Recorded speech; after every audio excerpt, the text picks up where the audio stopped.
I'm Dr. Reshma Suryavanshi from Vadodara, Gujarat. I'm the General Secretary of Heritage Foundation and co-founder of Dr. Suryavanshi's Pulse Clinic. I'm a trainer for Sujok therapy as well as acupuncture. I'm an authorized lecturer for Sujok therapy from International Sujok Association as well as I teach acupuncture. And in this video, we are going to review the lung meridian point which are commonly used into the treatment. It will be helpful for all those people also. Those are going to give the exam of Maharashtra Acupuncture Council. So let's start with the commonly used point of lung meridian. The first one being lung 1. To locate lung 1, you have to remember three things. Number first is that lung 1 is in the upper chest region. Second thing, from the middle line, it is 6 Chun lateral on both the sides because all the meridian point will be bilateral. So from the middle line, it is 6 Chun and this point lies between the first intercostal space. Now 6 Chun, what is the Chun measurement?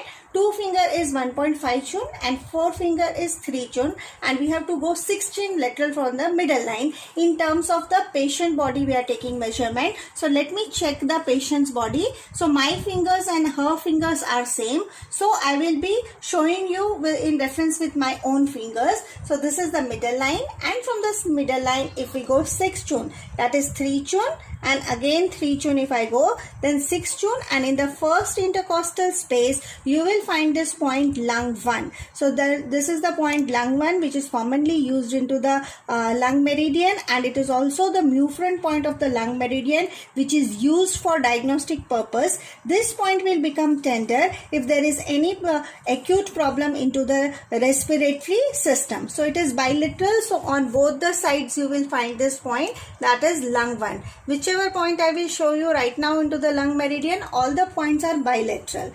Okay. So lung 5 point is at the cubital crease on the radial side of the bicep brachii tendon. So to locate this point, you have to flex the patient hand and then you have to palpate to find the bicep brachii tendon.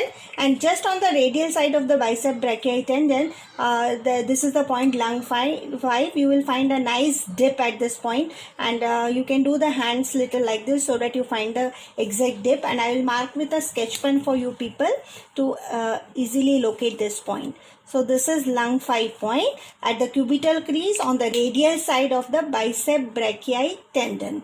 So this is the point lung 5, and this point is very useful in diseases of the lungs and the lateral epicondylitis, painful changes in the anterior region of the shoulder and arm. The next point is lung 6 point, and lung 6 is on the radial palmar aspect of the forearm, 1 Chun above the middle line of the line joining lung 5 and lung 9. So lung 9 is at the radial end of the transverse crease. So this is lung 9. And if we draw an imaginary line from lung 9 to lung 5, this point lung 6 is from, if we see a midpoint, and from this midpoint you have to go 1 Chun above. So from a line joining from lung 9 to lung 5, if you will see this, measure this point from lung 5, it is 5 Chun. So this is 3 Chun, 4 Chun and 5 Chun. So you will get 5 Chun from this point.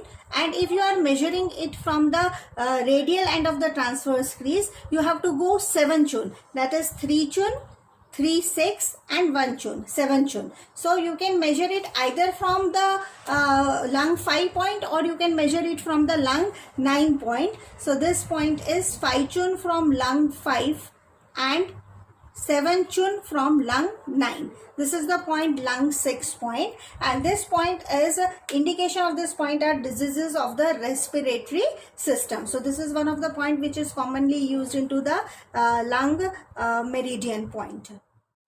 Lung 7. Lung 7 is on the radial margin of the forearm, superior to the styloid process of the radius, 1.5 Chun above the transverse crease of the wrist. So this is the transverse crease of the wrist, and 1.5 Chun. Lung 7 is the only point which is not on the line of the lung meridian.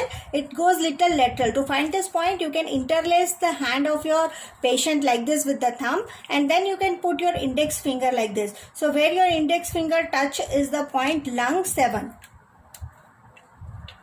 So this is the point lung 7, which is lateral to the all other points that are there in the lung meridian. So this is 1.5 Chun. If you see, it will be 1.5 Chun from the transverse crease, and it is onto the radial margin of the forearm, superior to the styloid process. So superior to the styloid process, you will find a nice dip here. So in this dip, you will find this point lung 7. So this is a point, and the indication of this point are acute and chronic diseases of the lung and respiratory system, painful alteration of the wrist region and the anterior shoulder region, rhinitis, headache, psychosomatic disorders, and altered urination. You can give this point lung 7 for all this disease. Lung 9. Lung 9 is on the radial end of this transverse crease of the wrist, where the radial artery pulsates. So the radial, you can find this point where the radial artery pulsates, and it is at the transverse crease of the wrist. That you have to remember for this point, and we have already marked it earlier also. So this is the point lung 9. The indication of this point are chronic disease of the lung and respiratory system, alteration in the function of the wrist, vascular disorders, Raynaud disease, peripheral and arterial occlusions. You can give this point a lung.